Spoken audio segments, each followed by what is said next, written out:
हेडलाईन्सचे प्रायोजक आहे NBC bearings, लांब पळण्यासाठी। शरद पवार आजपासून 3 दिवस पुणे जिल्ह्यामध्ये दुष्काळी भागाची पाहणी करणार, तर सुप्रिया सुळेंचाही पुण्यामध्ये पावसामुळे नुकसान झालेल्या भागामध्ये पाहणी दौरा।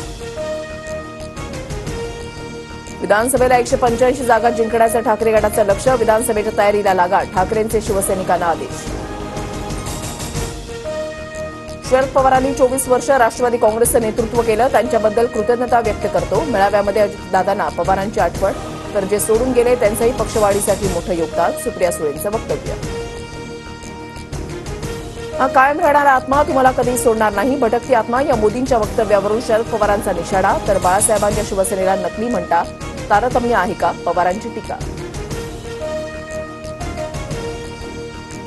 प्रचारावेळी ज्या पद्धतीने टीका झाली त्यातून समाजामध्ये द्वेष निर्माण करण्याचा प्रयत्न झाला, प्रचारातील अतिरेकावरून दूर होत समस्यांवर चर्चा व्हावी, मोहन भागवतांचं सरकारला खडेपोट।